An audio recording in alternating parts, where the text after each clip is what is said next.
चलिए ब्रेक के बाद एक बार फिर से आप सभी का स्वागत है। महा एग्जिट पोल इस वक्त चल रहा है और बता दें आपको कि एनडीए को पूर्ण बहुमत मिलता हुआ एग्जिट पोल्स में अभी तक नजर आ रहा है। लेकिन दूसरी तरफ बात अगर मध्य प्रदेश की करें तो 5 एग्जिट पोल एमपी में बीजेपी का क्लीन स्वीप करते हुए दिखा रहे हैं, यानी कि कांग्रेस के हाथों से छिंदवाड़ा सीट भी जा सकती है। बीजेपी एमपी में 29 की 29 सीटें जीत सकती है। ये बड़ी खबर है बीजेपी के लिए। पिछली बार जो 28 सीटें बीजेपी ने जीती, छिंदवाड़ा को लेकर मलाल थोड़ा सा शायद मन में रह गया था, लेकिन इस बार छिंदवाड़ा में बहुत से समीकरण बदलते दिखाई दिए, सियासत की बहुत तस्वीरें बदलती दिखाई दी, राजनीतिक उलटफेर, कई बड़े घटनाक्रम हमने छिंदवाड़ा में पिछले कई दिनों से देखे थे। लेकिन अब ये महत्वपूर्ण है कि बीजेपी एमपी में अपना पिछला प्रदर्शन दोहरा सकती है और यहां तक कि छिंदवाड़ा एकमात्र सीट ये भी बीजेपी की झोली में जा सकती है। लेकिन इसे लेकर महा एग्जिट पोल के जो नतीजे अभी तक आए हैं, क्या कहते हैं बीजेपी के तमाम दिग्गज नेता, वो आप सुनिए। जो सर्वे का पूर्वानुमान आया है और जिस ढंग से लगा है कि भारत में एक बार फिर यशस्वी प्रधानमंत्री श्रीमान नरेंद्र मोदी जी की सरकार बन रही है, मैं भगवान से कामना करता हूँ ये सरकार फिर भारत को आगे बढ़ाने में सिद्ध हो। यशस्वी प्रधानमंत्री पूरे देश को न केवल दुनिया का नंबर 1 का देश बनाना चाहते बल्कि लोकतंत्र के गौरवान्वित करने वाला अवसर भी है। मेरी अपनी ओर से मदुरई वासियों को, तमिलनाडु वासियों को, मध्य प्रदेश सरकार की ओर से भी बधाई। तो मुख्यमंत्री डॉक्टर मोहन यादव अभी से बधाइयों का सिलसिला शुरू हो चुका है। लेकिन और चलिए, तमाम राजनीतिक मेहमान भी हमारे साथ जुड़े हुए हैं। सत्यप्रकाश जी, काफी देर से आप इंतजार कर रहे हैं।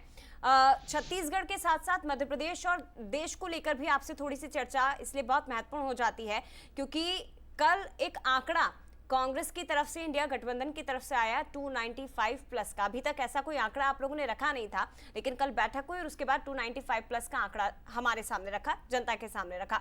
लेकिन 100 का आंकड़ा ही सिर्फ इंडिया गठबंधन मिलके पार करती दिखाई दे रही है। जिस तरह के नतीजे हम एग्जिट पोल में देख रहे हैं, अगर वो नतीजों में कन्वर्ट होते हैं तो कांग्रेस के लिए एक बहुत बड़ा झटका तीसरी बार लगेगा सर, देश भर में भी और छत्तीसगढ़ में भी। देखिए जय जी, आपने खुद ने बोला अगर ये होता है तो एग्जिट पोल है। आपको याद होगा हमने अभी विधानसभा चुनाव छत्तीसगढ़ का हुआ था 2023 में, वो भी एग्जिट पोल क्या था, वो सबके सामने है। 2009, 2004 ऐसे तमाम एग्जिट पोल हैं। मगर जनता को मालूम है जनता का एग्जिट पोल क्या है। ये जो कल से जो एग्जिट पोल चल रहा है तमाम चैनलों पे, तो जनता इसको एंटरटेनमेंट के तौर पे ले रही है कि ठीक है 2 दिन का एंटरटेनमेंट है, क्योंकि जनता को मालूम है कि जनता के एग्जिट पोल में क्या है। तो इसे और एक देखिए, वाजपेयी जी यहाँ बैठे हैं, मेरे वरिष्ठ हैं, सम्मानीय हैं, उन्होंने बोला कि हम जनता के मन की बात करते हैं। भाई साहब, जनता के मन की बात है तो आप नहीं सुने 10 साल में। महंगाई की बात कर ले, सिलेंडर कम में चाहिए, पेट्रोल कम में चाहिए, यही बात है, रोजगार चाहिए। तो जनता के मन की बात उन्होंने सुनी नहीं है। जनता से बस सिर्फ अपने मन की बात कही है कि हमको जाति के नाम पे वोट दे दीजिए, मुसलमान के नाम पे वोट दे दीजिए, मंगलसूत्र के नाम पे वोट दे दीजिए, मटन मछली के नाम पे वोट दे दीजिए। तो जनता ने इस बार क्या दिया वो चार्ज उनको दिखेगा। ये एग्जिट पोल है। और देखिए जय जी, आपने बात की 295 कहाँ से आया। इंडिया गठबंधन की बैठक हुई भाई, बैठक में अपने अपने दलों ने अपना एक सामने एनालिसिस रखा कि हम कौन सी सीट जीत रहे हैं, कौन सी नहीं जीत रहे हैं। उस पर जो एनालिसिस निकला है वो बताया है। और देखिए वही होगा, 300 के आसपास हमारी सीटें आएंगी। जो 4 तारीख को जब एग्जैक्ट पोल निकलेगा, जब रिजल्ट सामने आएगा तो दिखेगा। इसलिए अभी एग्जिट पोल पे ज्यादा मैं सत्यप्रकाश जी, जो आप कह रहे हैं तमाम कि मन की बात, सत्यप्रकाश जी जो आप कह रहे हैं कि मन की बात, लेकिन मन की बात मोदी समझा देते हैं या भारतीय जनता पार्टी समझा देती है, इस पर विचार तो होगा कि आप क्यों नहीं समझा पाते हैं। तीसरी बार है और यदि हम देखें तो नेहरू का रिकॉर्ड लगभग वहां तक भारतीय जनता पार्टी पहुंच रही। अब चर्चा इस पे चल रही कि 400 पार तो नहीं होंगे। तो अब विषय ये हो गया, विषय ये नहीं रहा कि बहुमत आएगा या नहीं आएगा, विषय ये हो गया कि 400 पार नहीं होंगे। तो आखिर इस पर विचार तो करना पड़ेगा। नहीं मनोज जी, ये आपका या मीडिया में एनालिसिस हो सकता है कि बात ये है कि 400 पार हो रहा है कि नहीं हो रहा। मगर जनता ये बोल रही है कि सरकार नहीं आने वाली। देखिए मैं आपका, मेरे पास तमाम ऐसे एजेंसियों के एनालिसिस है, मैं चाहूं तो आपके सामने पेश कर देता हूं, जिसके अंदर इंडिया गठबंधन की सरकार बना रहे हैं, वो 273, 75, 80 तक भी लेके जा रहे हैं। तो ऐसे 3-4 एनालिसिस तो मेरे पास भी रखे, मेरे मोबाइल में दिखा देता हूं। तो ये, मगर मैं ये नहीं बोल रहा कि वो सही है, क्योंकि अगर वो मेरे फेवर में दिखा तो सही है या नहीं दिखा तो गलत है। बस मैं बात करना चाहता हूँ कि एग्जिट पोल है, ये रिजल्ट नहीं है। तो एग्जिट पोल के ऊपर हम इसलिए ज्यादा टिप्पणी नहीं करते। इसलिए आपको मालूम है हमारे वरिष्ठ नेताओं ने भी टिप्पणी नहीं की कि ठीक है वो एग्जिट पोल है, वो आप लोग का सर्वे है, वो भी एक मेहनत करते हैं, जो सर्वे एजेंसी है वो मेहनत करती है, जमीनों पर जाती है। मगर ये लोकसभा में एक सबसे महत्वपूर्ण बात कि जो 7वां चरण हुआ, 57 सीटें थी, ये सर्वे कब हुआ ये भी महत्वपूर्ण होता है। कि 57 सीटों का सर्वे हुआ था कि नहीं हुआ था, ये तमाम चीजें हैं। और जैसे आपको मालूम बिहार में इनको लूज होगा, यूपी में काफी सीटें जा रही है, आप खुद ये चीजें बता रहे हैं कि बिहार में है, यूपी में है, राजस्थान में है, तो आप हर जगह लूज भी दिखाते हैं और वहां पे फिर 400 पार भी दिखा देते हैं। तो ये एग्जिट पोल खुद में एक बहुत ही मकड़ जाल टाइप का स्थिति बना रही है। तो जनता जैसे जनता देख रही है, ठीक है, 2-3 दिन का एंटरटेनमेंट देख लेते हैं। लौट रहे हैं आपकी तरफ। साउथ में एडजस्ट किया है जया, हम देख रहे हैं करीब करीब 37 सीटें भारतीय जनता पार्टी एक्स्ट्रा उधर लेकर आ रही है और शायद यही तैयारी भी होती है। हमारे साथ वरिष्ठ पत्रकार भी जुड़े हैं, शर्मा साहब। शर्मा जी, आखिर क्या इसमें नजर आता, आप क्या देखते हैं? अब तो कल से लेकर आज तक तमाम तरह की चर्चाएं हुई है और इससे पहले भी चर्चाएं होती रही, लेकिन ऐसी कौन सी जादू की छड़ी होती है भारतीय जनता पार्टी के पास जिसे कांग्रेस नहीं पकड़ पा रही? मैंने वही आश्चर्य व्यक्त किया है, किसी पार्टी को अपनी सीटों के बारे में एग्जैक्ट कैसे पता चल जाता है कि कितनी सीटें उनको आ जाएंगी। बिल्कुल। तो ये एक बड़ा मुद्दा है, ये इसको समझना होगा ये आखिर कैसे संभव है। तो निश्चित रूप से कहीं ना कहीं उनका माइन्यूट सूक्ष्म जो है उसकी कोई पकड़ है, कोई मैनेजमेंट है उनका, जिसकी वजह से वो अंदाज लगा लेते हैं कि हमारी सीटें इतनी आएंगी। मुझे जहाँ तक समझ में आता है कि संगठन का जो सिस्टम होता है वो बड़ा महत्वपूर्ण होता है किसी भी संगठन का। देखिए, भारतीय जनता पार्टी की मैंने एक चीज देखी है, बिल्कुल ऑफिशियल सिस्टम उनका चुनाव के समय एकदम परफेक्ट रहता है। अगर 10:30 बजे किसी को पहुंचना है, किसी को 9 बजे पहुंचना है, किसी को 12 बजे पहुंचना है और शाम तक काम करना है, तो अपने घर के सारे काम छोड़ करके वो ऑफिस में मौजूद रहेगा और अपने काम जो जिम्मेदारी मिली है उस जिम्मेदारी को पूरा करता है। ये फायदा उसको मिलता है भारतीय जनता पार्टी। कांग्रेस में वो बातें नहीं है। कांग्रेस में पहले घर का काम होता है, उसके बाद पार्टी का काम होता है। ये फर्क पड़ता है। कुछ लोग ऐसे जरूर हैं जो कांग्रेस के लिए समर्पित होकर के काम करते हैं। ये फर्क जो है संगठन का, तो संगठन में जहां पर बूथ मैनेजमेंट हो, जहां 10 लोगों के बीच पीछे एक पन्ना प्रमुख हो, उसका जो सूक्ष्म मैनेजमेंट है वो ज्यादा तगड़ा होता है, तो एक पता चल सकता है, एक स्थिति बन सकती है। और देखिए, जिस तरीके का एग्जिट पोल दिख रहा है उसमें कर्नाटक, उड़ीसा, तेलंगाना, केरला, आंध्रा, पश्चिम बंगाल में जिस तरह के आंकड़े दिए जा रहे हैं, वो बहुत बड़ा गेन भारतीय जनता पार्टी को दिखाई दे रहा है, दिखाया जा रहा है।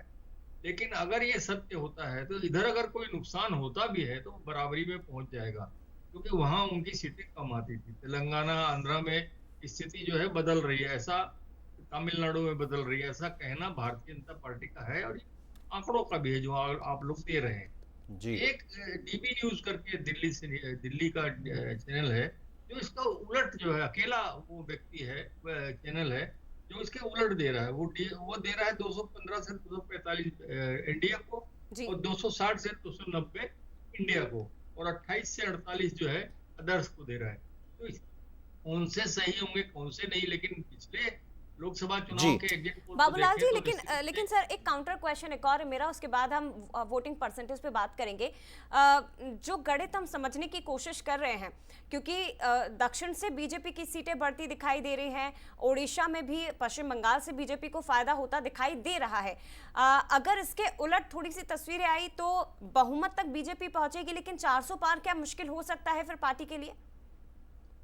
देखिए, अनेक अभी भी आप देख लीजिए कि अनेक एग्जिट पोल में जो है 370-372 तक पहुंच रही है टोटल जी। तो वो हानि, कई लोग 401 के ऊपर पहुंचा रहे हैं। बिल्कुल, इसको मान लिया जाए कि बीच में अगर पहुंचते हैं तो 400 पार नहीं होता, लेकिन सरकार बनेगी। ये तो दिख रहा है कि एग्जिट पोल में अगर मान लीजिए 10% का भी लॉस होता है तो भी जो है सरकार बन रही है। और अब तो जनता के बीच ये चर्चा चलने लगी है, सरकार भले ही भारतीय जनता पार्टी की बने, मजबूत विपक्ष भी सामने आए, इतना कमजोर विपक्ष न रहे जैसी स्थिति अभी तक बनी हुई है।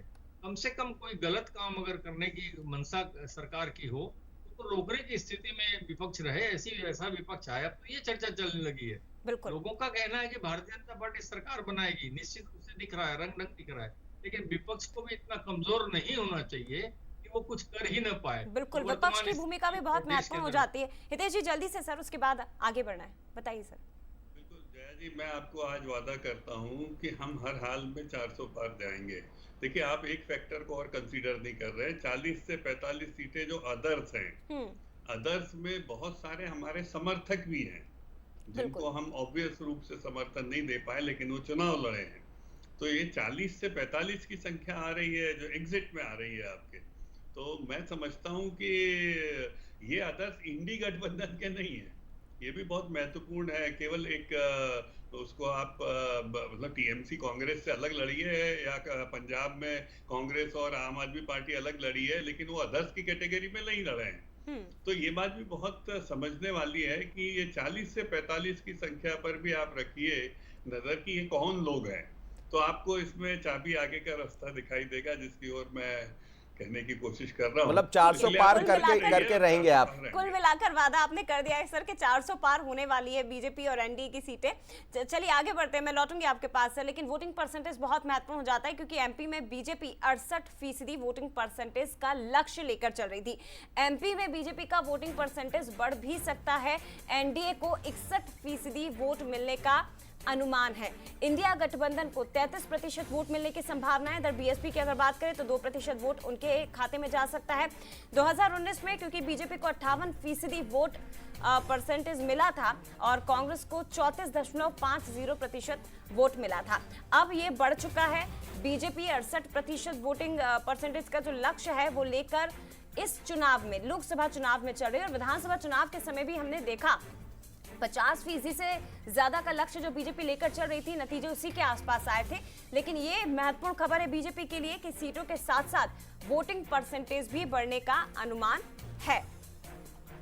और यदि वोट का प्रतिशत बढ़ रहा है तो जैसा दावा है भारतीय जनता पार्टी का कि बूथ पर हम काम करते जाया, और बहुत देखिए आप कितने पहले बीजेपी ने ये कह दिया था कि इस बार हमारा वोट का शेयर 10 से 15% बढ़ाना, उन्होंने उस पर काम किया और इसीलिए शायद बीजेपी उस तरफ जाती है यदि एग्जिट पोल सही होते हैं। मनोज जी मनोज जी, एक बात और है, 10 सीटों पर आज आपने देखा अरुणाचल प्रदेश में कांग्रेस चुनावी प्रत्याशी नहीं उतार पाए।